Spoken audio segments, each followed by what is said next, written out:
Lucas 19:10. Porque o Filho do Homem veio buscar e salvar o perdido. O Filho do Homem veio buscar e salvar o perdido. João capítulo 11, iniciando no verso 47. Então os principais sacerdotes e os fariseus, convocando o sinédrio, disseram: que estamos fazendo, uma vez que este homem opera muitos sinais? Se o deixarmos assim, todos crerão nele. Depois virão os romanos e tomarão não só o nosso lugar, mas a própria nação. Caifás, porém, um dentre eles, sumo sacerdote naquele ano, advertiu-os, dizendo: vós nada sabeis, nem considerais que vos convém que morra um só homem pelo povo, e que não venha a perecer toda a nação. Essa fala de Caifás é interpretada por João como uma profecia.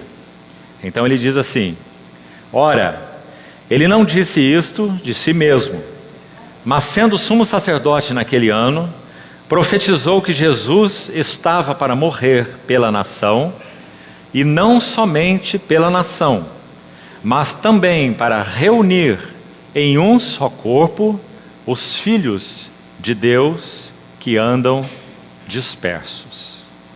A maravilhosa obra do Senhor, reunindo os filhos de Deus que andam dispersos. Isaías capítulo 53, a partir do verso 10. Todavia, ao Senhor agradou moê-lo, fazendo-o enfermar, quando der ele a sua alma como oferta pelo pecado. Verá a sua posteridade e prolongará os seus dias, e a vontade do Senhor prosperará nas suas mãos. Ele verá o fruto do penoso trabalho de sua alma e ficará satisfeito. O meu servo, o justo, com o seu conhecimento justificará muitos, porque as iniquidades deles levará sobre si. Por isso eu lhe darei muitos como sua parte, e com os poderosos repartirá ele o despojo, porquanto derramou a sua alma na morte, foi contado com os transgressores. Contudo levou sobre si o pecado de muitos, e pelos transgressores intercedeu. Queridos irmãos, a maravilhosa obra do nosso Senhor Jesus, como lemos nesses textos, visou reunir, convocar os alienados para a maravilhosa coinonia que somente Ele e o Pai, pelo Espírito, possuíam. Muito interessante, essa que podemos chamar de profecia de Caifás. Nós sabemos que debaixo desse jugo, tanto Anás quanto Caifás, que eram parentes, o nosso Senhor foi rejeitado e crucificado. Mas quando ele repreende o sinédrio, sendo o sumo sacerdote, e diz: vós nada sabeis, convém que morra um homem pela nação. Ele está falando isso, é claro, de um modo bastante natural. Mas João interpreta essa sua palavra como uma profecia. Então ele interpreta de uma maneira tão precisa e, por outro lado, tão linda. O Filho, o Senhor Jesus, estava para morrer, para reunir em um só corpo. Muito interessante que essa palavra corpo é particular de Paulo. Leia as epístolas de João, o próprio Evangelho, e você vai ver que essa não é ênfase de João, esta é ênfase de Paulo. Mas então João usa aí essa palavra corpo de um modo muito específico. O Filho de Deus estava para morrer, para reunir em um só corpo os filhos de Deus que andam dispersos. Porque o Filho do Homem veio buscar e salvar o que estava perdido. Pecado, antes de ser uma realidade biológica ou física, é uma realidade espiritual.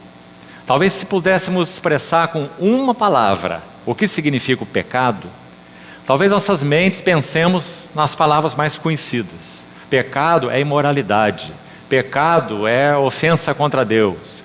Mas pecado, na análise mais intrínseca, é alienação. Quando o homem pecou no Éden, ele foi alienado da comunhão com Deus. Ou seja, comunhão é o oposto de alienação. Então, em que sentido o Filho do Homem veio buscar e salvar o perdido? Em que sentido esse homem está perdido? Ele está alienado da koinonia, da divindade, da comunhão de Deus.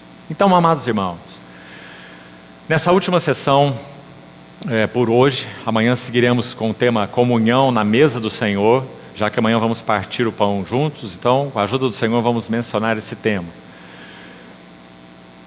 Para concluirmos hoje essas duas sessões, vamos a mais alguns textos que vão nos ajudar a compreender a prática dessa comunhão. Nunca percamos de vista o fundamento e a base preciosas dessa comunhão. Aquele que se fez carne e habitou entre nós, aquele que foi moído pelas nossas transgressões, capítulo 53 de Isaías, que termina assim: ele verá o fruto do penoso trabalho da sua alma e ficará satisfeito. Queridos irmãos, que verso esse?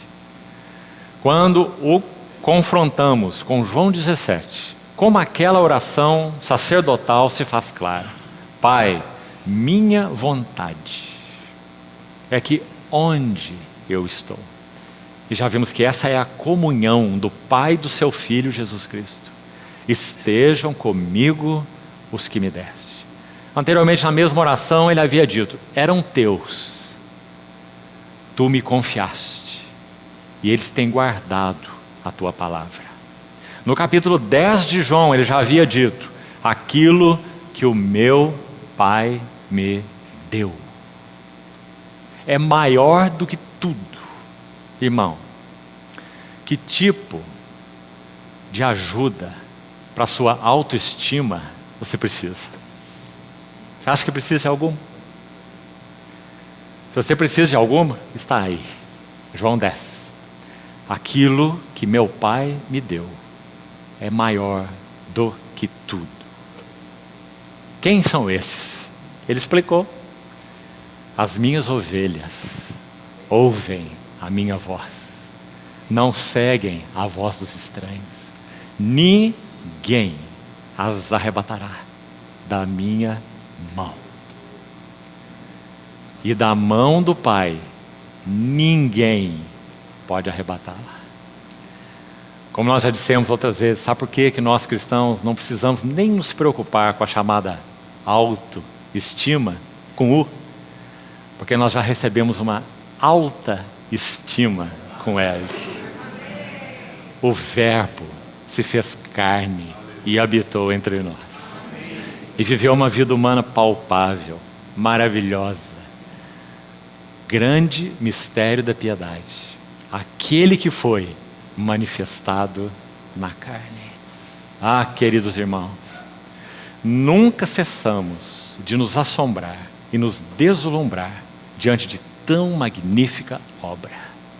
Quando Paulo escreve a Timóteo, nesse texto que citei, 1 Timóteo 3,16, Paulo diz que ele foi contemplado por anjos. Você se lembra? Nunca essa expressão deixa de causar assombro nos nossos corações. Sabe por quê? Quando os anjos, seres criados, sejam eles anjos, querubins, serafins ou qualquer das ordens angelicais, e todas elas, criadas, eles tinham no céu um objeto de contemplação, de adoração. Quem eles adoravam?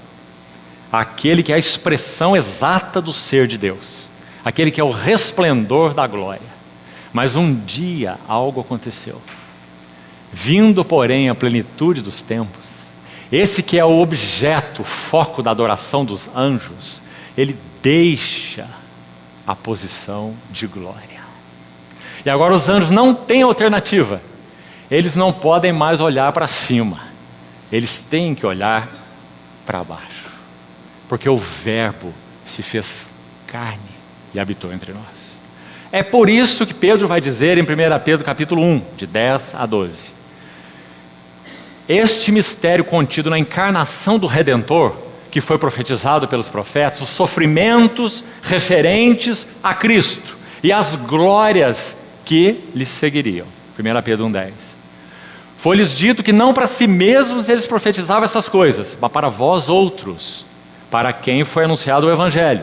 Coisas estas, 1 Pedro 1,12, que anjos anelam perscrutar. Percebe? Então por isso nós temos aquela presença tão constante dos anjos, desde a predição do nascimento de Jesus. Quando não apenas um anjo, nem um querubim, mas um arcanjo, chamado Gabriel. Ele vai fazer o anúncio daquela concepção santa. O poder do Altíssimo te envolverá com a sua sombra, e o ente santo que há de nascer será chamado o Filho de Deus. O anjo, arcanjo, Gabriel anuncia a Maria. A partir daí, continuam os anjos deslumbrados. Então o anúncio é feito também a José. Isso está em Mateus capítulo 1. Não temas receber Maria por tua esposa, porque o que nela está gerado é do Espírito Santo. José, advertido por anjo no sonho.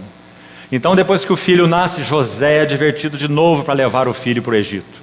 E depois que a situação de perseguição passa, José é advertido de novo por anjo em sonho para tornar a tirar o filho do Egito. Então finalmente ele vai para Nazaré.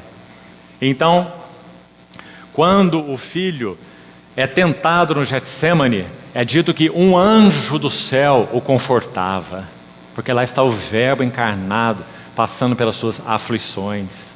Quando Pedro desembainha sua espada e fere, decepa a orelha de Malco, o servo do sumo sacerdote, o Senhor diz a ele: embainha tua espada.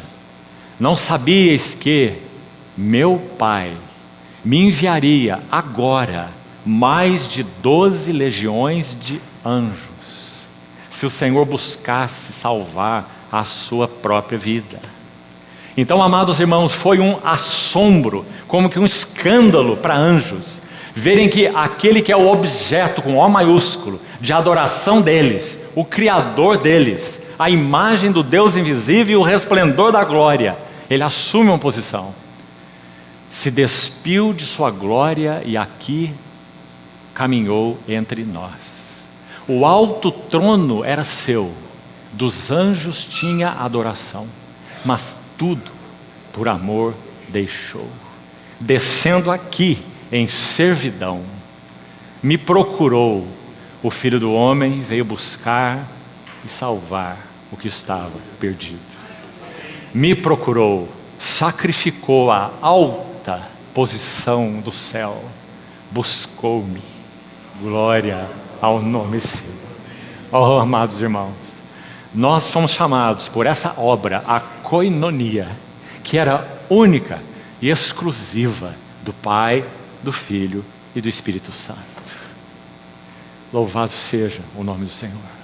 Ora, a nossa comunhão é com o Pai e com seu Filho, Jesus Cristo. Estas coisas vos escrevemos para que a nossa alegria seja completa. Bendito seja o nome do Senhor. Então, queridos irmãos, quanto nós precisamos prezar essa comunhão. Sabe, irmãos, o texto que citamos de Isaías 50 diz que o nosso Senhor, segundo os evangelhos, Isaías 50, na leitura dos evangelhos, em um determinado tempo, na sua encarnação, ele assumiu definitivamente essa postura. Sabe quando foi? Imediatamente após a revelação da sua tremenda glória no monte da transfiguração. Imediatamente depois de ser transfigurado diante dos olhos daqueles discípulos. Sabemos que a partir dali, como homem, no que concerne a ele, homem de 33 anos, naquele momento, baseado nos seus méritos, ele subiria diretamente do monte da transfiguração para o trono da glória. Mas então Lucas 9:51 vai nos dizer assim: quando completaram-se os dias em que devia ele ser assunto ao céu. Observe, aqueles são os dias da ascensão do nosso Senhor, a ascensão que nós conhecemos lá futuramente após a sua morte? É claro que não. O que Lucas quer dizer? Lucas 9:51. Ao se completarem os dias em que devia ser ele assunto ao céu. O que você acha desse versículo? O que ele quer dizer? Lucas 9:51 é a narrativa imediata após o Monte da Transfiguração. Ou seja, no Monte da Transfiguração, cumpriram-se quanto a ele, a seus méritos, sua pessoa e sua vida, os dias em que deveria ele ser assunto ao céu. 30 anos de vida humana. A primeira voz no deserto, no Jordão: este é o meu filho amado, e nele eu tenho todo o meu prazer. Não se esqueça, 30 anos vividos. Não apenas o filho do carpinteiro, mas o carpinteiro de Nazaré. Vivendo uma vida humana no seu ofício, relacionamentos, pais, clientes e etc. 3 anos de serviço, o Jordão, o Espírito, a tentação.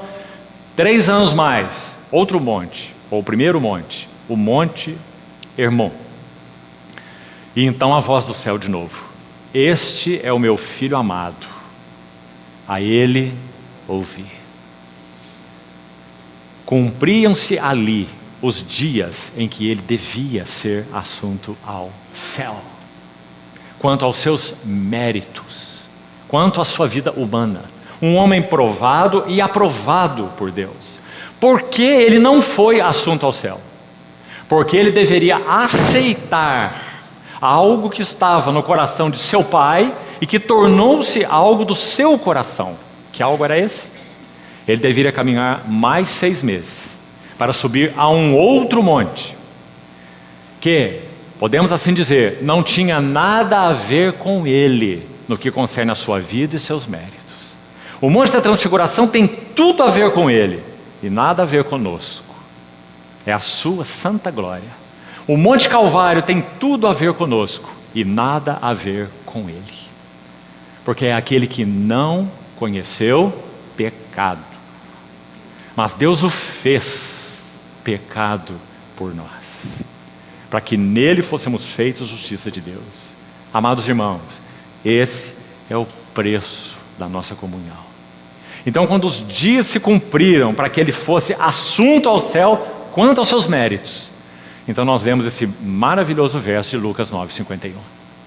Ele deveria ser, segundo a narrativa de Lucas, assunto ao céu, mas ele manifestou no semblante uma intrépida decisão de ir para Jerusalém.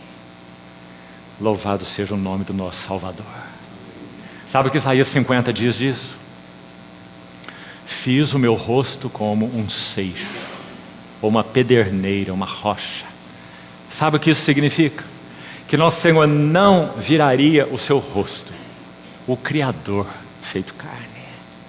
Ele não viraria o seu rosto dos cuspes, dos bofetões dos indignos. Fiz o meu rosto como um seixo, porque o Senhor Deus me ajudou. Eu não me senti envergonhado. Amados irmãos, não há objeto mais sublime de nossa contemplação que a preciosa vida humana do nosso Senhor Jesus. Guarde-se de curiosidades teológicas. Abra os evangelhos e medite na vida preciosa do nosso bendito Salvador. Não há ninguém como ele. Fiel, manso, rei humilde, servo sofredor, Deus e homem. E então, quando ele consuma sua obra no Calvário, ou prestes a consumar, nós ouvimos de Caifás, um dos seus executores, uma palavra que literalmente significa: vós nada sabeis, nós não seremos exterminados, que morra um homem pela nação. Essa foi a palavra de Caifás, muito simples, assim. Mas João vai interpretá-la. E vai dizer, sendo ele o sumo sacerdote naquele ano, ele profetizou. Isso é o que João vai nos dizer, inspirado pelo Espírito Santo. Que um deveria morrer por todos, sim, assim João o interpreta. Para reunir em um só corpo os filhos de Deus que andavam dispersos. Porque o Filho do Homem veio buscar e salvar o perdido. Então, amados irmãos, se ele foi, é e sempre será o assombro dos anjos, e quanto a nós? Sabe por que essa pergunta? Anjos não entendem nada de evangelho. Os anjos que não caíram continuam adorando a Deus nessa posição não caída. Os que caíram são demônios, que estão julgados de forma irreversível. A vida e natureza de Deus não foi compartilhada por nenhum anjo. Deus compartilhou sua vida e sua própria natureza com homens redimidos, a sua igreja. Que privilégio maravilhoso nós temos. O quanto nós o temos valorizado. O quanto nossa vida e vocação tem circundado em torno desse centro, desse foco. Para isso nós fomos chamados. Todas as nossas vocações outras são puramente secundárias e temporárias. As duas coisas ao mesmo tempo. Qual é o nosso grande chamamento? Nós fomos chamados para sermos família de Deus, corpo de Cristo e templo do Espírito Santo. E isso por toda a eternidade. Sabe o que isso significa? Que na consumação final e definitiva desse eterno propósito de Deus, nós teremos finalmente a Trindade satisfeita. O Pai terá a sua família de filhos semelhantes ao seu Filho. O Filho terá um corpo para se expressar e uma noiva com quem coabitar por toda a eternidade. A noiva do Cordeiro. Vem, mostrar-te-ei a esposa do Cordeiro. E o Espírito Santo terá um templo de pedras vivas, edificadas, justapostas e edificadas juntas, por causa de seu fiel trabalho.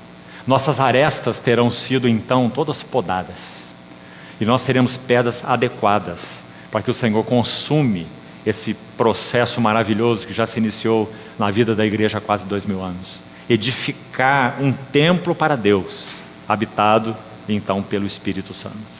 Amados irmãos, para isso nós fomos chamados. É necessário que toda a nossa vocação secundária gire em torno dessa suprema e soberana vocação. Que o Senhor nos ajude a não nos perdermos nela e a meditarmos mais sobre essa preciosa vida. Sabe, queridos irmãos, nossa mente é muito curiosa por natureza. Até mesmo, por exemplo, numa esfera de comunhão com alguns irmãos. Se você joga ali o assunto do arrebatamento, todos participam dessa comunhão. Mas se você lança ali o assunto da glória da pessoa e obra de Cristo, a maioria dos lábios estará calada. Qual o sintoma? O que isso denota? Muito pouco nós temos contemplado a respeito das glórias da pessoa e obra do Senhor Jesus. Mas sabe, irmãos, esse é e será o objeto de nosso estudo por toda a eternidade. Agora é um estudo muito precioso, porque é uma escola que nunca terá fim, como compartilhamos pela manhã. Se você tem qualquer visão dessa dispensação futura que seja estática, esqueça, porque não é estática em nenhum sentido. Nós continuaremos até mesmo crescendo no conhecimento do nosso Senhor Jesus. Nós continuaremos servindo, e se serviço é estático, então ele não tem sentido nenhum. Serviço nunca é estático. Você pode imaginar um mecânico entrando debaixo do motor do carro e ficar olhando para ele o dia inteiro? Não é? Isso não é serviço, não é? E Apocalipse 22 diz assim: aquele cordeiro que está no meio do trono, os seus servos o servirão. Nós estamos aqui apenas sendo treinados para uma esfera infinitamente maior e mais ampla e mais profunda de serviço. Será um serviço muito mais maravilhoso, porque não será um serviço com ciúmes, com contendas, com rivalidades, com pecado, com soberba, com tentações, porque as primeiras coisas terão passado. Irmãos, nós sequer podemos imaginar uma coisa dessa, mas graças ao Senhor, porque Ele nos reservou para que muito em breve nós entremos na realidade espiritual dessas coisas. É por isso que nós oramos: Maranata, vem, Senhor Jesus. Mas enquanto, amados irmãos, aguardamos por isso, qual é o nosso coração? Que sejamos purificados, santificados, podemos dizer aperfeiçoados, palavra que Paulo usa e gosta de usá-la, se referindo à maturidade, apresentar todo o homem perfeito em Cristo. Que sejamos aperfeiçoados nessa nossa comunhão, para a honra e glória desse Senhor que nos comprou. Então, nessa última sessão por hoje, nós vamos seguir mais alguns textos que nos ajudam na visão da comunhão para o qual nós somos chamados.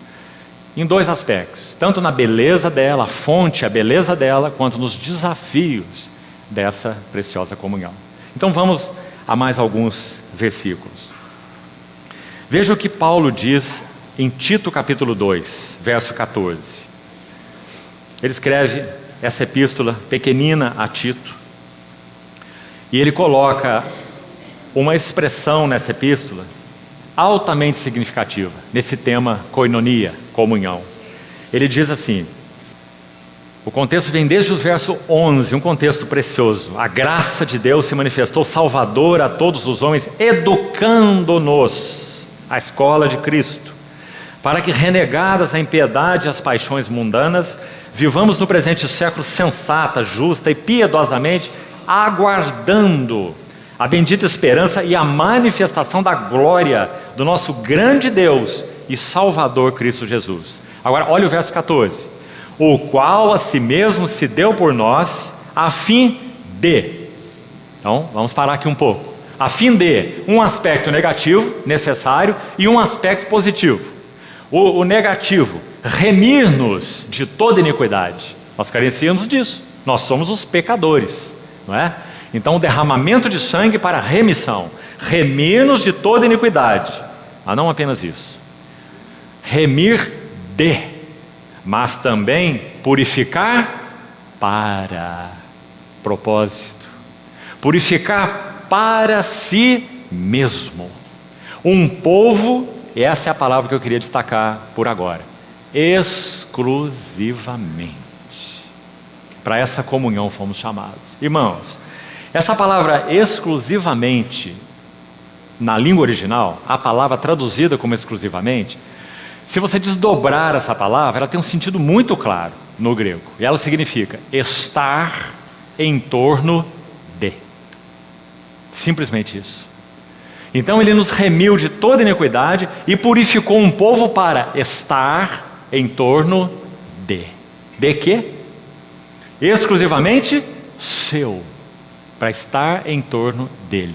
Para isso nós fomos chamados. Sabe o que nos lembra esse versículo? Essencialmente, no princípio era o verbo, e o verbo estava, ou era, com Deus. Ou seja, para essa mesma posição maravilhosa, nós também fomos chamados. Exclusivamente seu, zeloso de boas obras. Pedro, quando faz menção aos santos, e essa é uma linguagem bem de Pedro, 1 Pedro 2, verso 14, ele diz assim, o contexto inicia no verso 12, e no verso 14 ele usa duas metáforas para se referir à nossa peregrinação como povo redimido, o povo chamado para essa koinonia tão única, que é a koinonia do Pai com seu Filho pelo Espírito. Ele vai usar dois termos, que aqui também nos interessam muito e são de ajuda para nós. Ele vai dizer, exorto-vos, 1 Pedro 2, 14, como, 12 até o 14, irmãos podem ler, ele ensina o verso 12. Exorto-vos como peregrinos e forasteiros que sois. Olha essa palavra de Pedro. Com relação à terra, por causa de sermos um povo, segundo Paulo escreveu a Tito, exclusivamente seu, então nós somos, com relação a essa terra, peregrinos. Digamos, a palavra peregrinos, ela está aplicada nesse contexto aqui da nossa vida na terra. Então, com relação a essa terra, o que somos? Peregrinos. Agora, com relação ao céu, o que somos? A próxima palavra: forasteiros. Por quê? Porque a nossa pátria, a nossa cidadania, a nossa origem está nos céus. Filipenses 3:20, que nós também já citamos. Pois a nossa pátria, cidadania, está nos céus. Então, se está lá, mas nós estamos aqui, então nós somos forasteiros aqui. Então você vê que forasteiros tem como ponto de referência o céu, e peregrinos tem como ponto de referência a terra. É por causa de sermos forasteiros com relação ao céu que nós somos peregrinos com relação à terra, não é? E por que nós somos forasteiros e peregrinos? Porque nós somos um povo exclusivamente seu, zeloso de boas obras. Agora, mais um texto. Na oração sacerdotal do Senhor que nós examinamos ontem, mas não citamos esses versículos, voltemos lá, por favor. João 17, escute essa ênfase do Senhor, não apenas uma vez, 2 vezes. E aprecie, irmão, adore o Senhor por causa dela. Veja, João 17, verso 14. Eu lhes tenho dado a tua palavra e o mundo os odiou. E agora, note, porque eles não são do mundo. Não apenas isso, mas como também eu não sou. Sabe por que esse versículo causa tanta impressão no nosso coração? Porque nosso Senhor, nesse mesmo contexto aqui, um pouco anterior, esse mesmo contexto, talvez no mesmo dia, já que João 13 inicia o dia em que o Senhor chamou os seus discípulos para a instituição da ceia, lava-pés e a instituição da ceia. Então tem aquele tempo com eles, João 13, depois ele começa a ensinar sobre o Consolador, tudo na mesma sessão, no mesmo momento. Depois é dito que eles partem dali, e o Senhor dá um ensino sobre a videira verdadeira, cantam aquele hino, partem para o Monte das Oliveiras, você conhece o texto, né? E imediatamente depois nós temos a chamada oração sacerdotal, tudo no mesmo dia. Então, nesse contexto que já citamos, é que o Senhor disse assim: aí vem o príncipe do mundo. O príncipe do mundo, e ele nada tem em mim. Isso é quanto a ele, é o que ele é. O príncipe do mundo nada tem em mim. Em outras palavras, o Senhor está dizendo assim: essa é a antiga serpente que tem comido pó todos essas centenas de anos. Então aqui no Apocalipse ela aparece bem gorda, ela aparece como um dragão, a antiga serpente, né? Mas quanto ao Senhor Jesus, na vida do Senhor Jesus, o inimigo não tinha nada para comer. Satanás teve que jejuar na vida de Jesus, porque aí vem o príncipe do mundo e ele nada tem em mim. Nenhum de nós pode dizer isto, apenas o nosso Senhor Jesus. Agora, quando ele ora nessa maravilhosa oração, João 17, ele vai fazer algo que para nós parece inconcebível. Essa frase que lemos: eles não são do mundo, como também eu não sou. O que isso significa, irmãos? Significa que a obra que o Senhor está prestes a executar, está à sombra dela. Em João 18, ele vai ao Getsemane. Ali ele é preso e então crucificado. Ele está dizendo então com isso, que a obra que ele irá realizar por nós na cruz iria cravar um abismo intransponível entre nós e o mundo. Bendito seja o seu nome. Por isso nós somos um povo exclusivamente seu. Ah, irmãos, que o Senhor encontre lugar para falar aos nossos corações. Sabe o que nós éramos antes, nós e o mundo? Nós éramos a chave e o mundo a fechadura. Onde nós íamos e colocávamos a nossa chave, todas as portas se abriam. Um dia o Senhor tomou essa chave e passou no esmeril, seu santo esmeril. E ele destruiu todos os dentes dessa chave. Agora, se nós, por tolice, falta de compreensão de fé, nós tentamos retornar ao mundo, nós colocamos uma chave sem dentes na fechadura. As portas não se abrem mais. Por isso Pedro vai dizer assim: aquele que teve conhecimento da verdade e retorna àquelas práticas antigas, é como um cão que volta ao vômito e a porca lavada que volta ao seu lamaçal.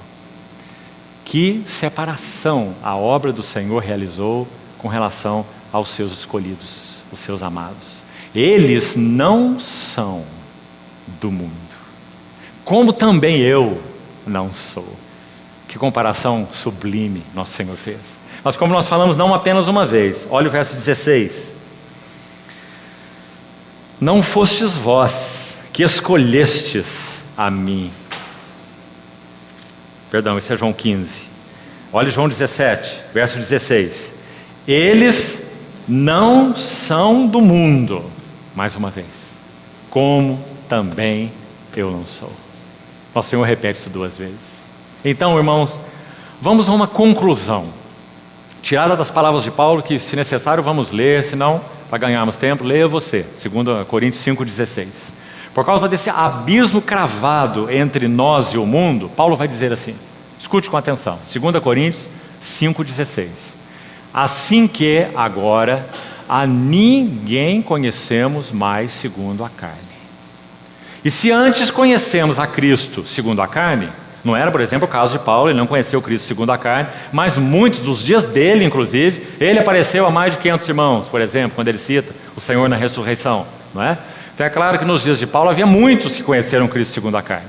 Então ele vai dizer, e se alguém conheceu a Cristo, se antes conhecemos a Cristo segundo a carne, já agora não o conhecemos deste modo. Assim, se alguém está em união com Cristo, ou em Cristo, uma nova criação é. As coisas velhas já passaram, e eis que tudo se fez novo. Por quê? Por causa do abismo que foi cravado entre nós e todas as coisas. Agora, irmãos, uma implicação imediata e direta para a nossa comunhão. Por causa dessa obra profunda, tremenda do mediador, de Cristo, ele, ou as relações diretas, uns com os outros, nós com o outro, nós com coisas, com bens, com coisas, relações diretas são agora impossíveis, porque Cristo se colocou como mediador entre nós e todas as outras pessoas e todas as outras coisas. Irmãos, isso é tão maravilhoso. Nós só podemos ter comunhão verdadeira, verdadeira koinonia uns com os outros, no mediador. Então, de novo, nós não temos comunhão por afinidades, nem por preferências, nem por simpatias. Só podemos ter genuína comunhão no mediador, porque ele se colocou entre nós e todas as coisas. Como nós podemos avançar na vida conjugal? Se nós tivermos comunhão conjugal no mediador. Do contrário, esse casamento é insípido, é no máximo um contrato de boas intenções e de companheirismo, não é? Porque o mediador se colocou entre nós e todas as relações humanas. Deixe-me citar um exemplo da Bíblia, são os melhores. Abraão e Isaac. Quando Isaac nasceu, ele era o tesouro de Abraão. Abraão, podemos dizer, estabeleceu uma relação direta com Isaac. E seria muito difícil isso não acontecer. Porque aqueles que são vovôs aqui, não é? Sabem que os netos costumam endoidecer os avós, não é? E Abraão conseguiu ser pai e avô no mesmo dia, já que ele tinha uma idade extremamente avançada quando aquele filho foi gerado. Ele teve as duas experiências, digamos, ao mesmo tempo. E com alguém que é chamado na Bíblia de o dom de Deus. Aquele em quem seriam benditas todas as famílias da terra. Aquele que é chamado o filho da promessa. Esse é Isaac. Então o que aconteceu? Abraão estabeleceu uma relação direta com Isaac. O que Deus fez? Abraão, oferece-me o teu filho, o teu único filho, Isaac, a quem amas, sobre um dos montes que eu te mostrarei. Sabe o que isso significa? nada pode ter uma relação direta conosco, porque Ele já se colocou como mediador entre nós e todas as relações humanas. Tão precioso é isso. Então o que acontece? A história de Gênesis 22, maravilhosa. É dito lá que caminham ambos juntos, uma história entre o pai e o filho. Então, num determinado momento, Abraão coloca Isaac sobre o altar, levanta o seu cutelo. A Isaac faz aquela pergunta: vejo o fogo e o cutelo, o fogo e a lenha, mas onde está o cordeiro para o holocausto? Deus proverá para si, meu filho. Então, quando Abraão levanta aquela adaga, ouve aquela voz, ele não imola Isaac. O que aconteceu ali? O Deus da promessa se colocou finalmente entre o pai da fé e o filho da promessa. Porque o filho da promessa havia assumido um lugar errado no coração do pai da fé. E para que a fé do pai da fé não se apoiasse no filho da promessa, mas a fé da fé, ou na promessa de Deus, no filho da promessa, então a fé do pai da fé não seria apoiada na promessa de Deus, mas a fé do pai da fé seria apoiada no Deus que fez a promessa. Então Deus tocou na promessa para que a fé de Abraão se apoiasse no Deus que fez a promessa. Então, irmãos, em nenhum momento relações diretas são admissíveis no corpo de Cristo. Todas as relações diretas que tentamos promover, elas se tornam corruptoras aos nossos corações, seja com pessoas ou seja com coisas. Então agora, será que entendemos bem 2 Coríntios 5,16? Assim que de agora em diante, daqui em diante, a ninguém conhecemos mais segundo a carne. E o próprio Cristo, se antes, como era o caso de alguns lá, né, já falamos, conheceram a Cristo segundo a carne, agora já não o conhecemos desse modo. Ele entra na morte e ele ressuscita, sai da morte como mediador entre todas as relações humanas em Deus, é claro, não fora de Deus. Então nós que fomos chamados pelo Senhor, temos o mediador em todas as nossas relações. Então, irmãos, nos guardemos no corpo de Cristo de estabelecer comunhão e relação baseado em qualquer outra coisa que não seja unicamente no mediador. Se isso não for feito assim, nós perdemos a capacidade de comunhão. Iremos ter então nossas preferências, iremos tratar um de uma maneira e outro de outra maneira, teremos aquela palavra dura endereçada para um e aquele outro que precisava recebê-la, mas não pode recebê-la porque é o meu amigo, não é?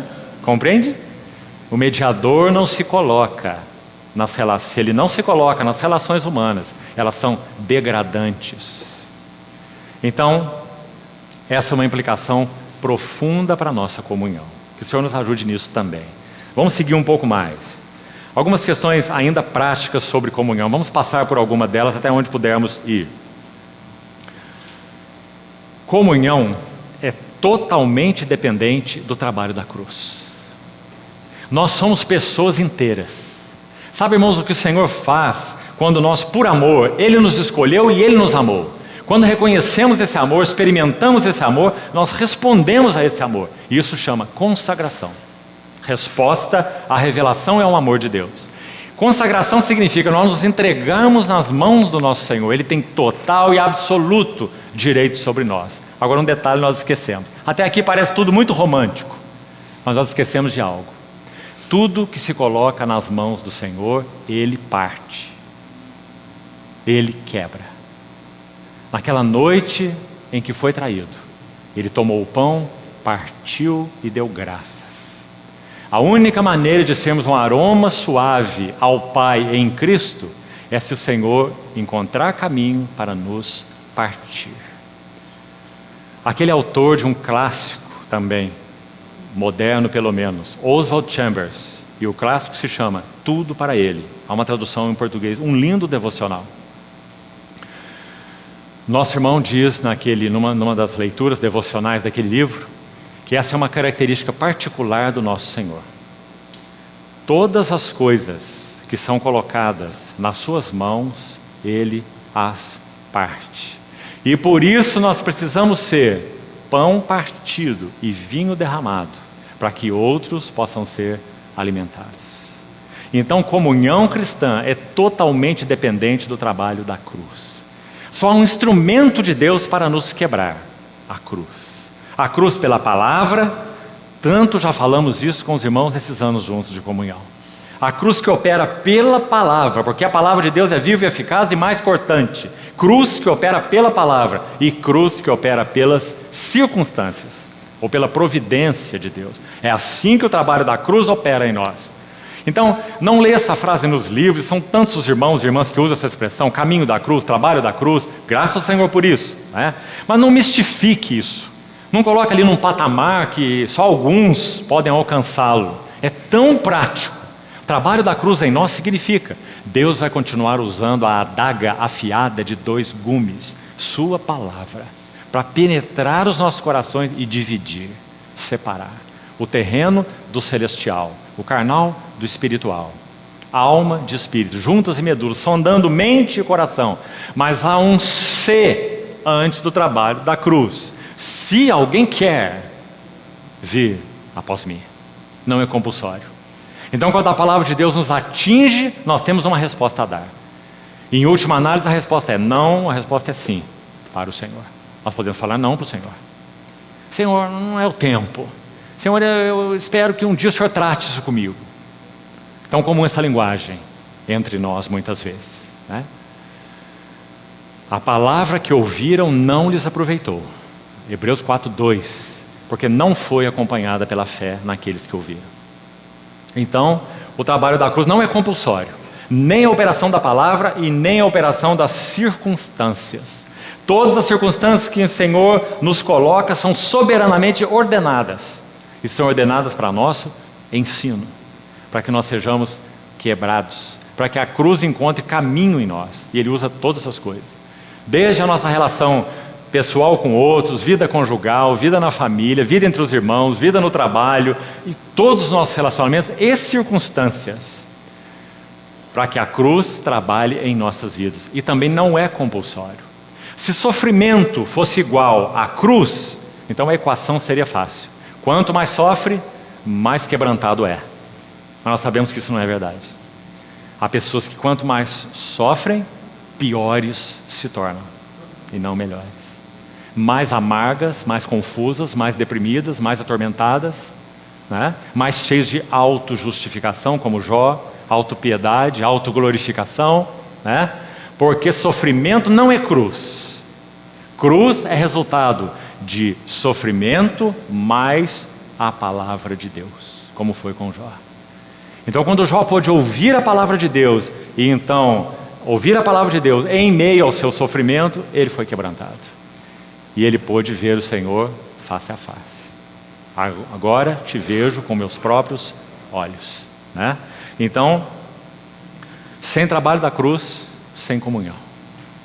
Por isso, irmãos, nos preocupa tanto quando olhamos a igreja de modo geral, onde mal se fala ou nem se fala de pecado, muito menos de cruz, nem da cruz salvadora do nosso Senhor e muito menos do trabalho da cruz em nós.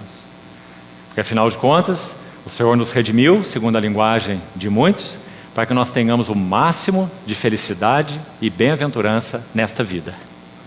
Porque somos os filhos do Rei. Essa é a mensagem geral, né? Essa mensagem não é do Evangelho. Pedro termina sua epístola dizendo assim: esta é a genuína graça de Deus, nela estáis firmes. Sabe qual é a genuína graça de Deus? Depois de ter sofrido por um pouco, Ele vos há de aperfeiçoar, firmar, fortificar e fundamentar. Assim ele termina sua epístola. Então, sem cruz, sem comunhão. Comunhão será idealista.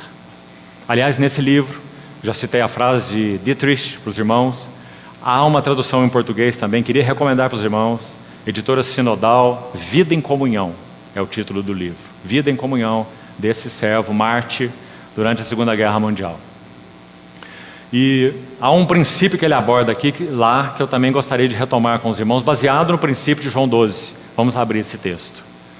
João 12, 24, nosso Senhor diz assim: se o grão de trigo caindo na terra não morrer, fica ele só.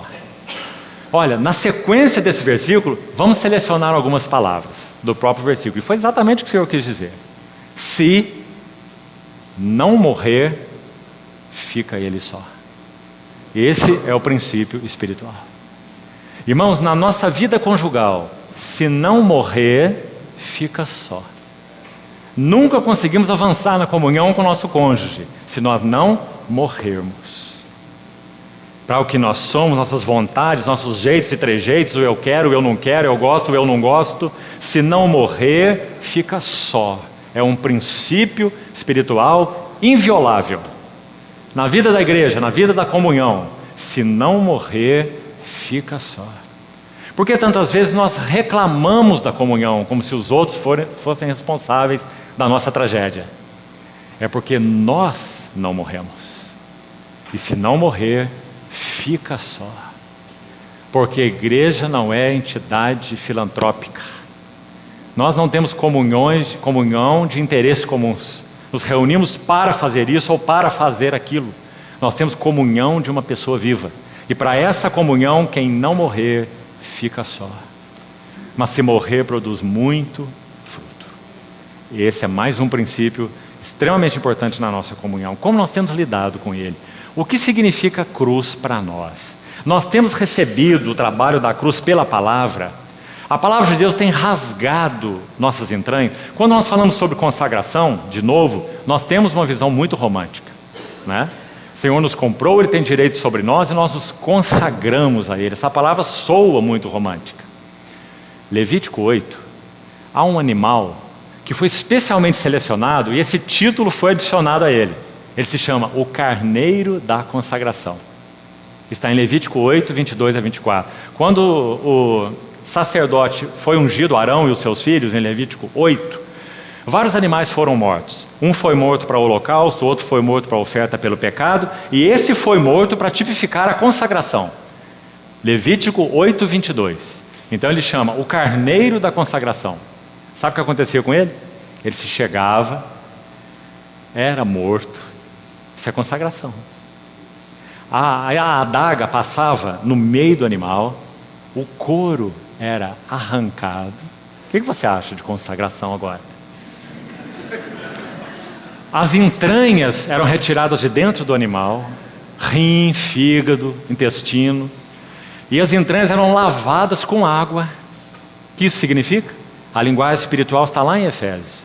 Cristo amou a igreja, se entregou por ela para que a santificasse por meio da lavagem de água pela palavra, para apresentar a si mesmo uma igreja gloriosa. Esse é o resultado da consagração. Mas vamos ver o caminho da consagração. É esse. O caminho da consagração é a adaga realizar morte em nós. Não há maneira de conhecermos nada sobre a vontade de Deus se nossas vontades próprias não morrerem. Não há maneira de conhecermos o plano de Deus se nossos planos não morrerem. Então, consagração, em primeiro lugar, é morte para o que nós somos. E que morte necessária, irmãos, porque nós somos um ser horrível. Nós gravitamos em torno de nós mesmos, egocentrismo, essa coisa mórbida, horrível. Isso é o que somos por natureza. E Ele morreu por todos para que os que vivem não vivam mais para si mesmos, mas para aquele que por eles morreu e ressuscitou. Mas como isso vai ser executado na prática, já que não é um fato instantâneo? Trabalho da cruz. A adaga será aplicada em nós. A palavra de Deus vem e nos confronta. Aqui, ali, na leitura da Bíblia, na leitura de um livro espiritual, na comunhão com os santos, no reunir da igreja. Graças ao Senhor, muitos meios da palavra nos encontrar. E ela sempre nos encontra. Mas quando ela nos encontra, o que nós fazemos? Podemos dizer sim a ela e podemos dizer não a ela. Resistimos à palavra do Senhor. Porque o trabalho da cruz não é compulsório, é voluntário, opcional. E mesma coisa as circunstâncias. Há um relato de uma frase de Watmani se referindo a Madame Guyon.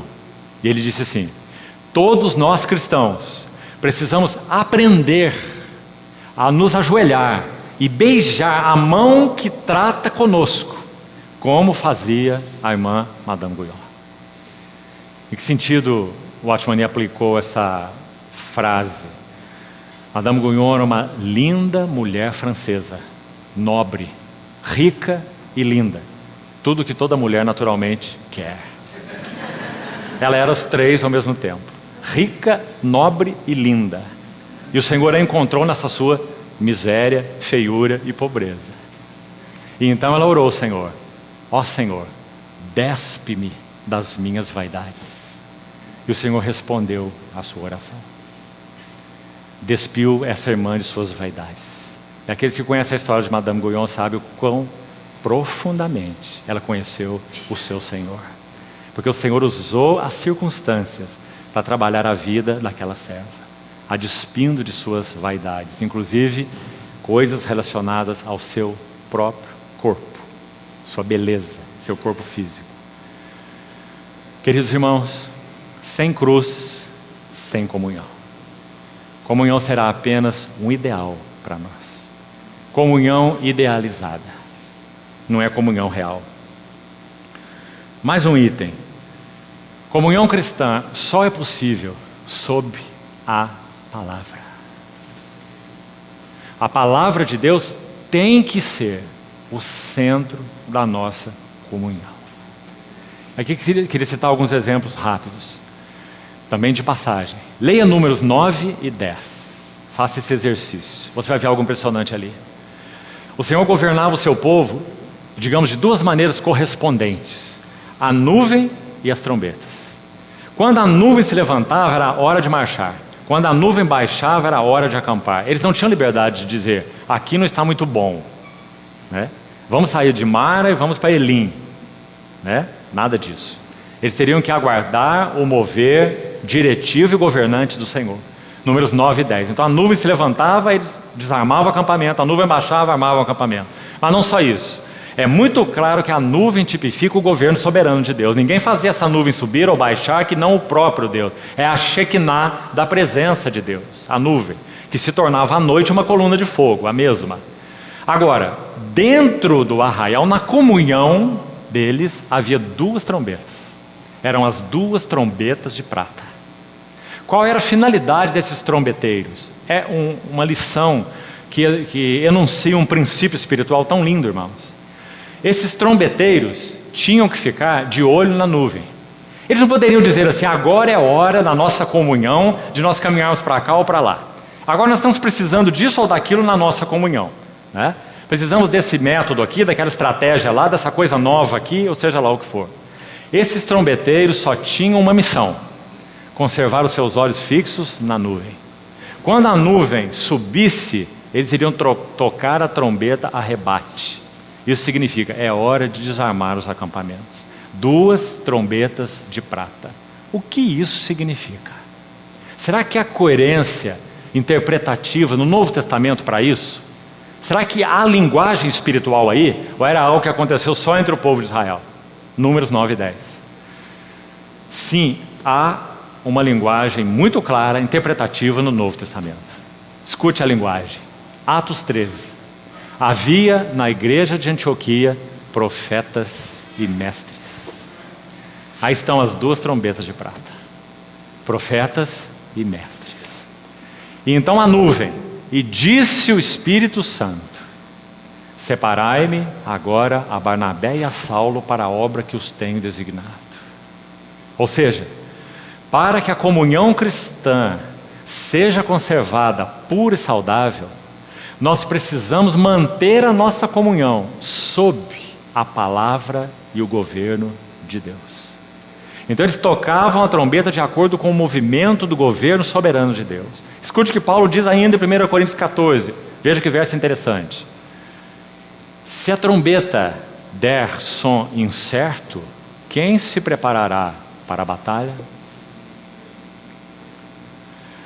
A maior responsabilidade, em particular dos chamados presbíteros, anciãos, os irmãos mais velhos numa assembleia, não é? Mas não apenas eles, podemos assim dizer, mas aqueles irmãos com experiência no Senhor numa assembleia, a maior responsabilidade deles é conhecer os movimentos atuais do Senhor para aquela assembleia. Quando Paulo diz, Romanos 12,6, se profecia seja segundo a proporção da fé, o que isso significa? O que é profetizar? Profetizar é revelar a mente atual de Deus para esta hora, para esta assembleia. Então a profecia para Éfeso é uma, a profecia para Esmirna é outra, a profecia para Tiatira é outra, e etc. Porque a mente atual de Deus é revelada para cada assembleia na sua hora e na sua história. Agora a questão é, temos sido capazes de conhecer a mente de Deus na nossa comunhão? Temos sido capazes de nos arrepender daquilo que o Senhor tem nos chamado para arrepender? Sabe, irmãos, alguns de nós aqui têm muitos anos de vida em assembleias específicas, determinadas, como é o caso de muitos de nós. Quantas fases nós passamos, não é? Quantos movimentos gentis, fiéis e firmes, por outro lado, do nosso Senhor foram necessários para que nós aprendêssemos e continuamos crescendo nesse aprendizado, de ouvir essa voz. Qual é a demanda atual do Senhor? Como nós escolhemos aquilo que vai ser meditado, estudado, ministrado entre os irmãos? Como? Nós abrimos a Bíblia assim e falamos, Tiago, olha, Tiago tem 5 anos que a gente não estuda Tiago. Está na hora de estudarmos Tiago. Não é? É assim que nós fazemos?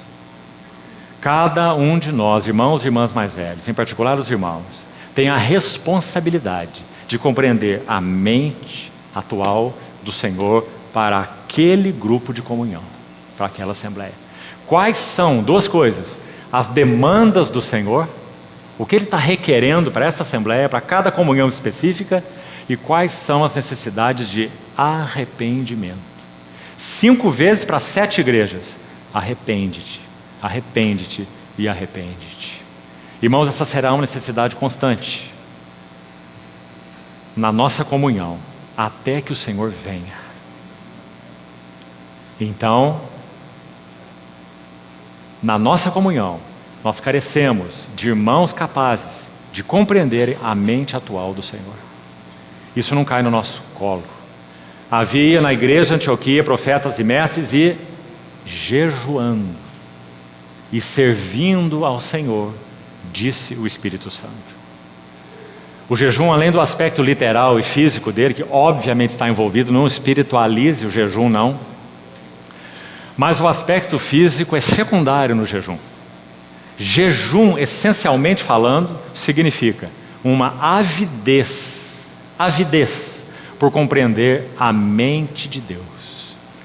E para fazer isso, então, se necessário, e o quanto for necessário, abstemo-nos de alimento que nos embatumam, que nos tiram condições físicas próprias de estarmos alertas, atentos, focados naquilo que temos necessidade absoluta de compreender. Então gastamos um tempo em jejum. Queremos compreender com clareza qual é a vontade do Senhor. Jejuando e servindo ao Senhor, disse o Espírito Santo. Sabe que nós temos uma pergunta aí? Será que se não houvesse ali profetas e mestres que jejuam e servem, o Espírito Santo falaria alguma coisa? Será que ele teria caminho? Será que eles compreenderiam a mente do Senhor? Que o Senhor nos ajude, irmãos, a não atribuirmos todas as coisas à soberania de Deus. Há muitos aspectos relacionados à responsabilidade do homem e que nós temos que responder diante dele. Então, mais uma necessidade na nossa comunhão. Como temos sido dirigidos na nossa comunhão? Prática, nossa comunhão nas assembleias. Temos entendido o caminho do Senhor, a hora do Senhor, a demanda do Senhor, as necessidades de arrependimento? Pelo que temos orado?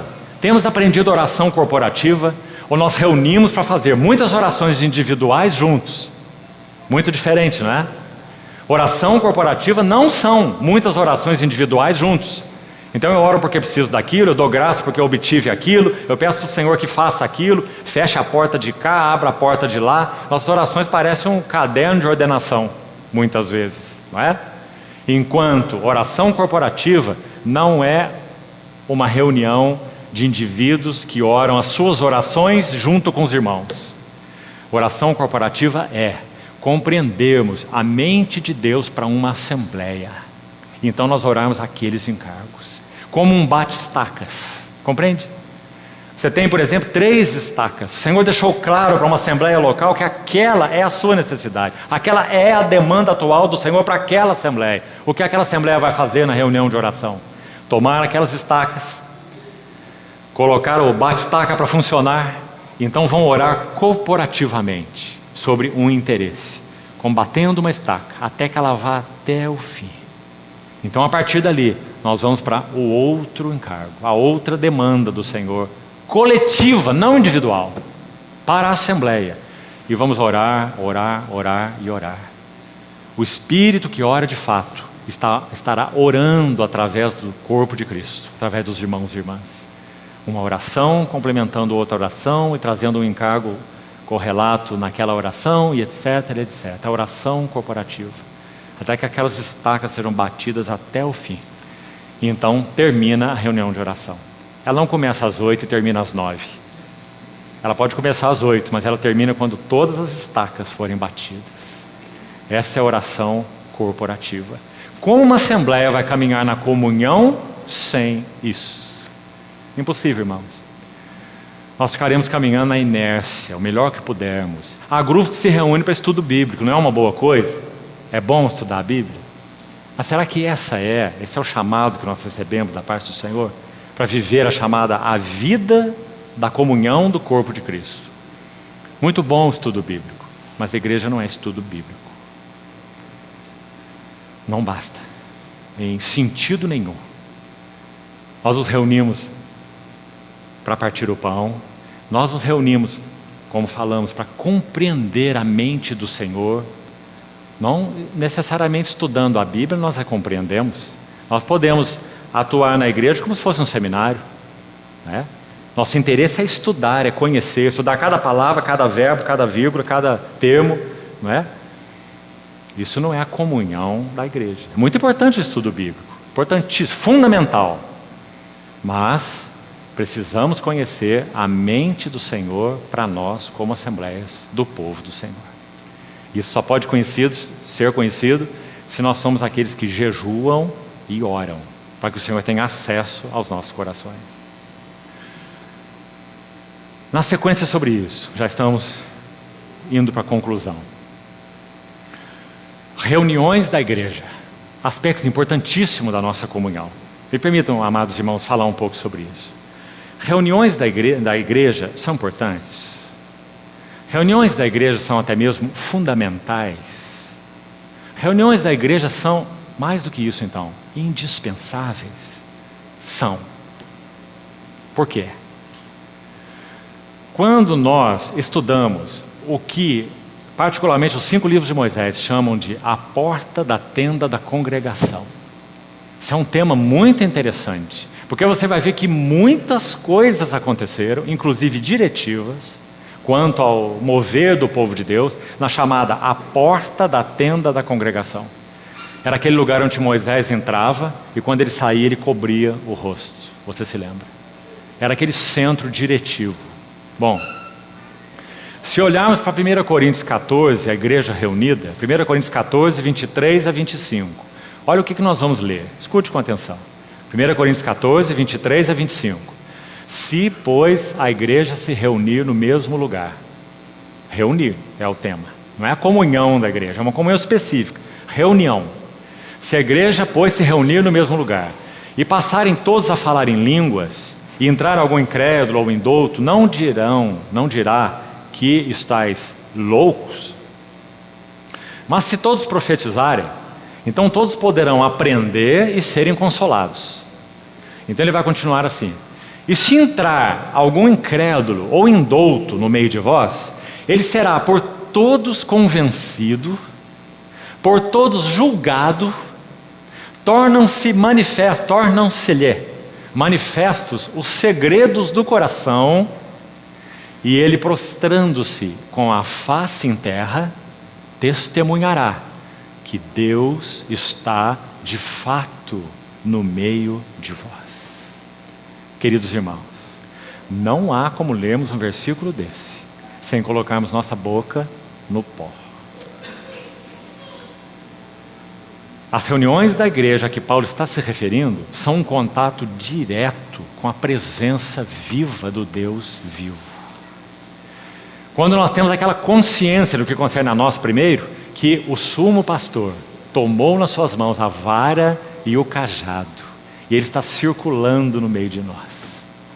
E Ele está fazendo aquilo que só Ele pode fazer, falando ao nosso coração, nos convencendo, se é o caso, de extravio, de pecados, de resistências, de obstinação, derretendo o nosso coração com a sua palavra. Isaías 64, um capítulo tão especial, de 1 a 4, diz assim: ó, se fendesses os céus e descesses, se os montes tremessem na tua presença. Nessa mesma linha de raciocínio, Isaías vai, e no verso 4 ele fala assim: porque desde a antiguidade não se ouviu, e jamais se viu, um Deus que trabalha para aquele que nele espera. Sabe por que nós nos reunimos, irmãos? Em primeiro lugar, sem dúvida, para o trabalho de Deus. Compreende? Para que Deus trabalhe no nosso meio. O pastor toma a vara, toma o cajado e circula no nosso meio. Por isso nós nos reunimos. Quando nós o estamos adorando, Ele está circulando no nosso meio. Quando nós estamos ouvindo a palavra, Ele está circulando no nosso meio. Quando está partindo o pão, Ele é aquele que canta louvores no meio da congregação. Presença viva de Deus. Irmãos, 5 minutos de uma presença viva e sensível de Deus em nosso meio. Eu não estou falando de coisas sentimentais, nem de emocionais. Estou falando de coisas espirituais. Um senso vivo que Deus está de fato no meio de nós, 5 minutos. Realiza mais da obra de Deus no seio da igreja do que 10 anos de estudo bíblico. Nós carecemos de oferecer espaço para que o Supremo Pastor ande no meio de nós. Paulo, em 2 Coríntios 6, sabe o que ele faz? Ele cita uma promessa de Levítico. Porque nós sabíamos que Levítico as coisas eram literais. Lá estava o tabernáculo, lá estava a nuvem, lá estava todo o sacerdote vestido, todas as coisas tangíveis, não é? Paulo toma aquela promessa de lá e aplica para a nova aliança. 2 Coríntios 6. E diz assim: eu habitarei e andarei entre eles. Serei o seu Deus e eles serão o meu povo. Amados irmãos, não podemos nos contentar com menos nas reuniões da igreja.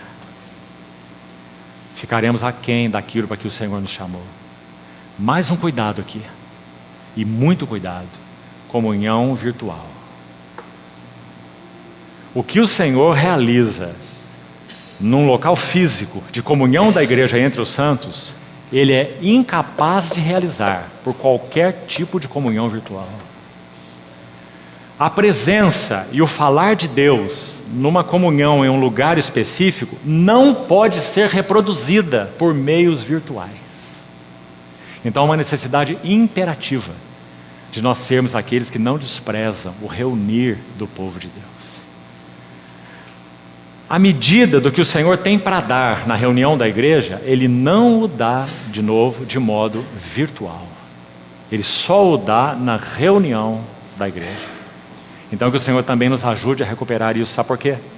Muitos grupos cristãos transmitem reuniões por internet. E sabe o que os irmãos fazem? Fico em casa, confortável, tomo meu banho, ponho meu pijama, estico no sofá e vou assistir a reunião da igreja. Como ele assiste um filme. Né? Então, amados irmãos, que o Senhor nos guarde dessas coisas. Porque não há comunhão virtual. Só há comunhão real e espiritual. Quando o Senhor pode passear no nosso meio. Então há necessidade de uma oração nos nossos corações. E a oração é ao Supremo Pastor, quando nós nos reunimos. É dizer a Ele, bispo e pastor das nossas almas, na linguagem de Pedro.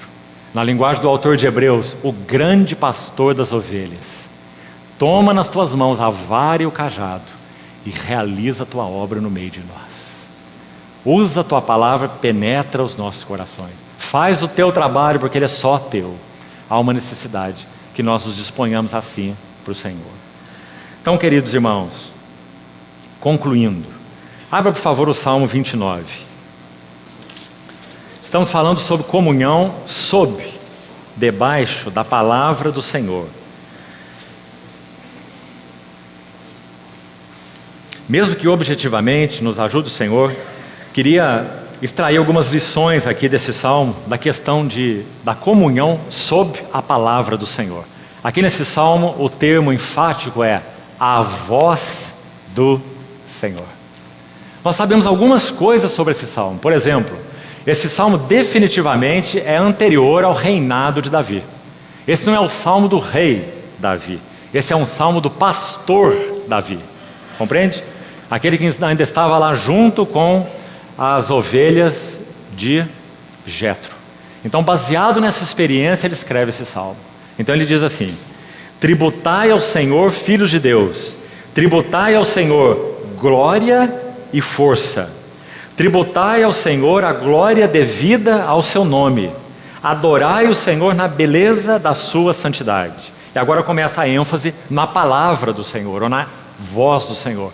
Então vamos ver o que ela realiza, e vamos ver então o que significa essa comunhão sob a palavra do Senhor. O centro da nossa comunhão é a palavra, a nossa conversação é a palavra. Malaquias 3, se não me engano é versos 16 e 17. Há uma referência tão linda a isso. Aqueles que temiam ao Senhor e falavam do seu nome.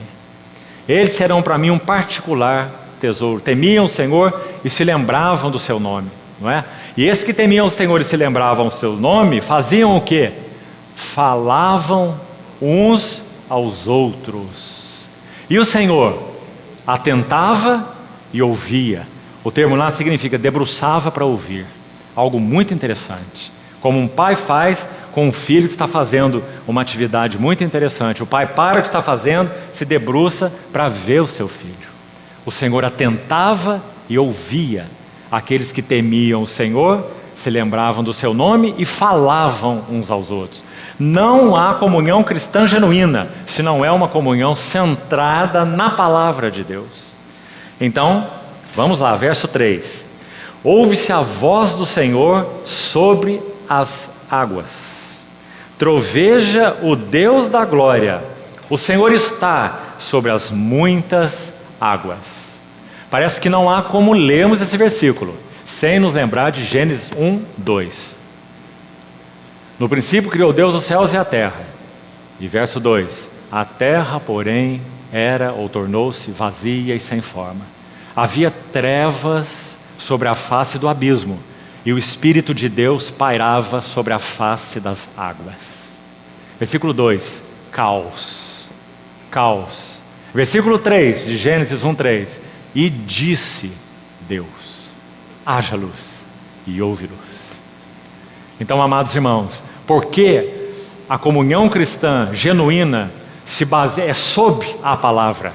Porque é a palavra do Senhor que trabalha sobre o nosso caos, sobre nossas trevas, sobre muitas águas. A palavra do Senhor ordena sobre o caos. Sem ela, para onde iríamos como comunhão cristã? Para lugar nenhum. A palavra de Deus não é motivo de entretenimento. A palavra de Deus não é livro de estudo para satisfazer curiosidades. A palavra de Deus ordena caos nas nossas vidas. Louvado seja o Senhor. Então a voz do Senhor está sobre muitas águas. Todas as vezes que você lê a expressão voz do Senhor, é claro, a palavra do Senhor, né? Muito óbvio. Verso 4: a voz do Senhor é poderosa, a voz do Senhor é cheia de majestade. Ah, irmãos, outra pergunta para nós: será que nós estamos perdendo o senso da majestade de Deus na sua palavra? O irmão Sparks, um servo do Senhor do século passado, disse assim: um dos maiores perigos na vida cristã se dá quando a palavra de Deus se torna familiar e conhecida. A palavra de Deus familiar e conhecida. Perdemos o senso de assombro, o senso de majestade. Então a voz do Senhor é cheia de majestade. Versículo 4, 5. Olha esse verso: a voz do Senhor quebra os cedros. Por natureza, irmãos, quanto a nós somos esses cedros do Líbano. E a voz do Senhor quebra, e no final do verso, despedaça os cedros do Líbano. Isso significa que a palavra viva do Senhor é quebrantadora. Versículo 6: ele os faz saltar como um bezerro. Olha esse verso lindo: o Líbano e o Sirion como bois selvagens. Sabe qual verso nos lembramos aqui? Malaquias 4:2. Quando fala da promessa da vinda do Senhor, é dito assim, vinda física do Senhor. Vós saireis e saltareis, como bezerros soltos da estrebaria. Que lindo! Imagina no dia do Senhor, aquele que viveu a vida inteira com a perna torta, dependendo de muleta, saltando como um bezerro solto da estrebaria. Não é? Agora, irmãos, Malaquias 4 se aplica à vinda do Senhor. Agora nós estamos aplicando a vinda do Senhor na nossa comunhão. A vinda do Senhor pela voz do Senhor. A vinda do Senhor pela palavra do Senhor. Por Ele se fazer presente no meio do seu povo. Por um lado, Ele quebra tudo que é altivo em nós e entre nós. Quebra e despedaça os cedros do Líbano. Mas por outro lado, saltareis como boi selvagem. Isso significa, nada pode nos encher de um gozo tão grande como a voz do Senhor. Nada. Então, Ele os faz saltar como um bezerro, o Líbano e o Sirion, como bois selvagens. Verso 7. A voz do Senhor despede chamas de fogo. Aqui também, lindo versículo. Por quê? Há duas coisas ligadas ao fogo: luz e calor. E são inseparáveis. Quando nós ouvimos a palavra do Senhor, é uma condição normal dos nossos corações. Se a presença do Senhor está entre nós, então o fogo está entre nós. O que vai acontecer? Por um lado, luz. Nós seremos iluminados, nós seremos expostos. Na tua luz nós vemos a luz. E essa luz do Senhor, sem dúvida, é terrível. Porque Ele é santo, santo e santo. Mas por outro lado, o fogo também emite calor. Esse é o paradoxo maravilhoso que há em Deus. Esse Deus que é luz, também é calor. Essa luz não nos extermina, essa luz não nos afasta, essa luz emite calor. Nós somos acolhidos pela sua presença. Então, a voz do Senhor despede chamas de fogo. Sabe, irmãos, precisamos mais dessas chamas de fogo entre nós. Essa voz do Senhor. Abra, por favor, deixa aí esse salmo marcado. Abra o livro de Isaías, que nós começamos a citar aqui. Gostaria que os irmãos lessem esse versículo, por favor. Isaías 64.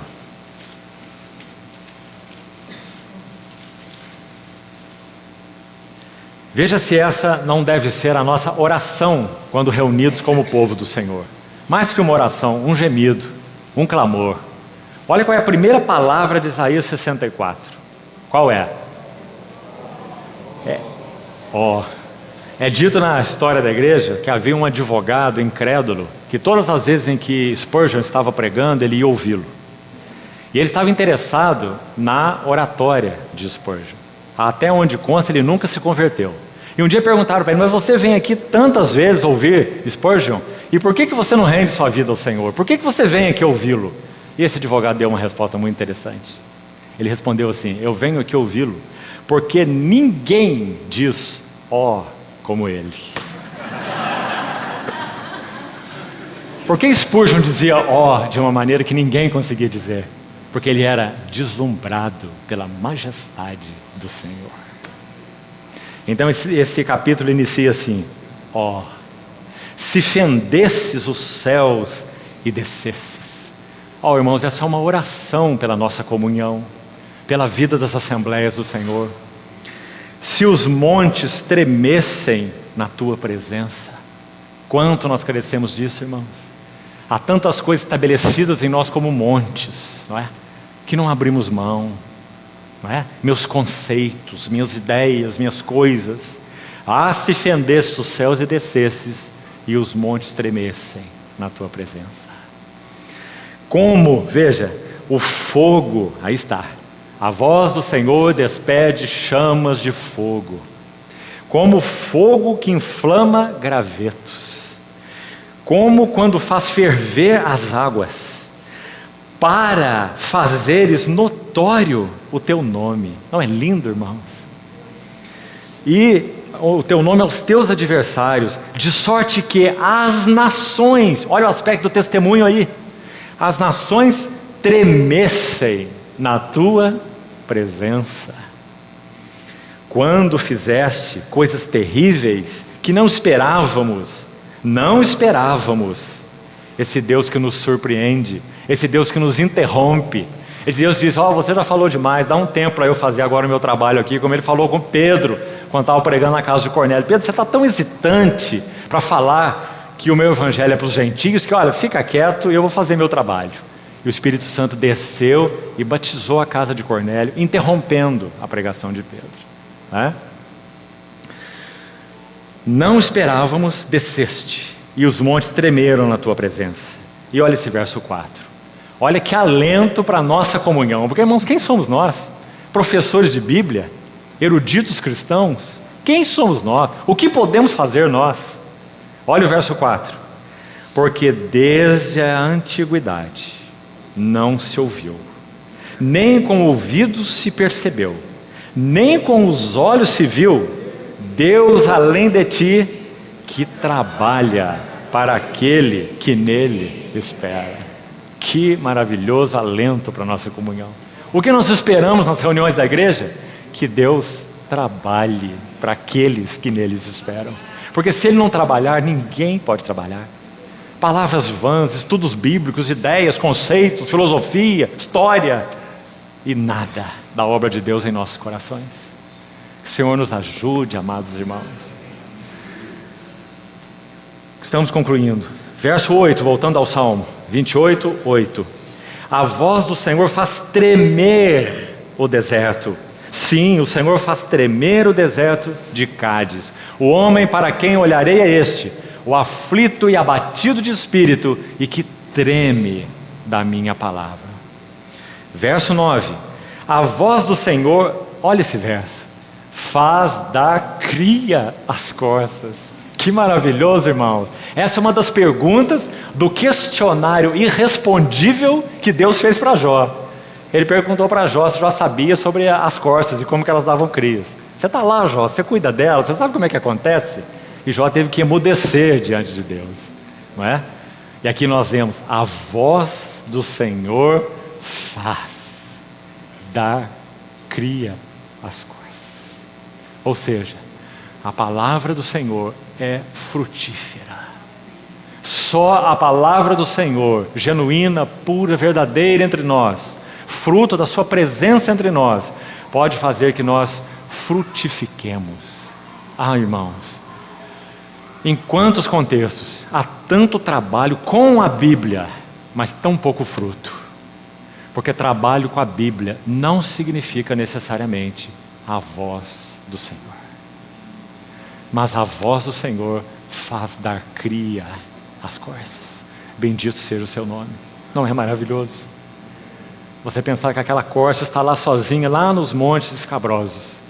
E é a voz do Senhor que faz dar cria às corças. Porque sua palavra é frutífera. No livro de Jó, no final dos discursos do Senhor, no final do discurso de Jó com seus companheiros, então finalmente o falar do Senhor, falar de Eliú especificamente. Ele, nos seus discursos, no capítulo 37 do livro de Jó, Jó 37, um discurso de Eliú. Ele fala sobre uma tempestade se aproximando. E ele descreve nitidamente essa tempestade, no capítulo 37 do livro de Jó.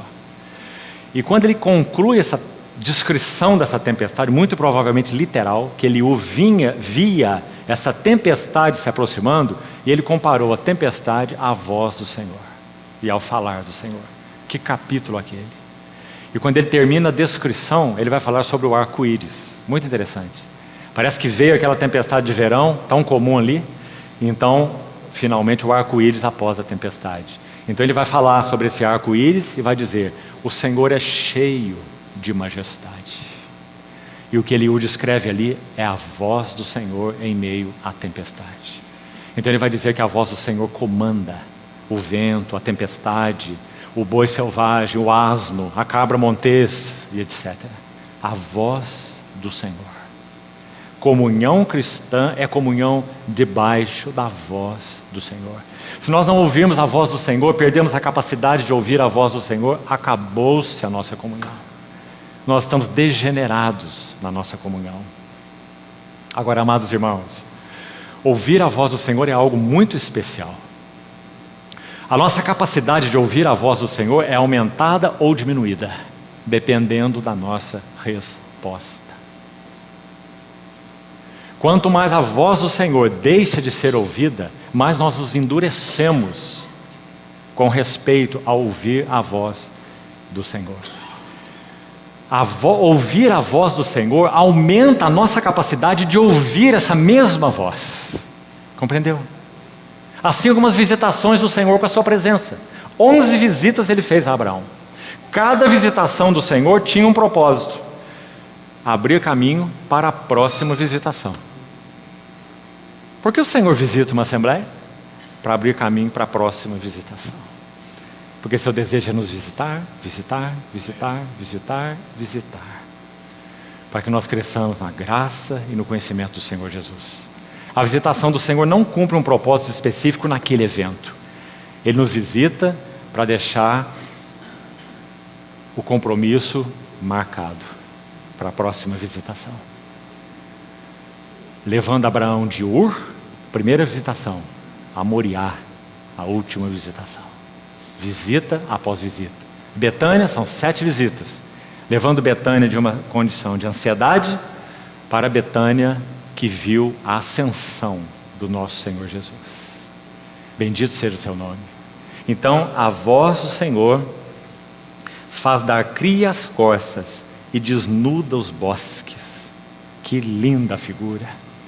Sem dúvida, cada elemento desse Davi viu. Parece que certamente Davi viu relâmpagos que quebravam cedros. Então ele diz: a voz do Senhor quebra cedros, vendavais, tempestades, o homem do campo, o pastor das ovelhas. Então ele compara tudo isso que ele conhecia, a tremenda e majestosa voz do Senhor na sua palavra, né? Concluindo, e que conclusão, olha esse verso 9, última frase: no seu templo tudo diz glória. Não é lindo, irmãos? Quando o Senhor realmente manifesta a sua presença e seu falar entre nós, qual é a nossa atitude? Glória, não há outra atitude, não é?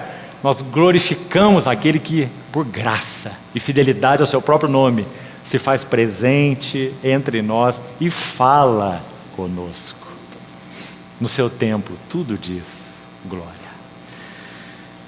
O Senhor preside aos dilúvios, como rei presidirá para sempre. O Senhor dá força ao seu povo. Que salmo maravilhoso. Última vez que eu ouvi alguém compartilhando sobre esse salmo foi nosso amado, querido, saudoso irmão Christian Sei, quando falou um pouco sobre esse salmo num dos encontros que tivemos juntos. A voz do Senhor preside os dilúvios. O Senhor dá força ao seu povo. O Senhor abençoa com paz ao seu povo. Agora, irmãos, me permito encerrar com 2 citações. Já estamos mesmo concluindo. Então, por favor, ouça com atenção. Sobre nossa comunhão cristã e o governo dessa comunhão, né, pelo Senhor e o significado dela. Então escute.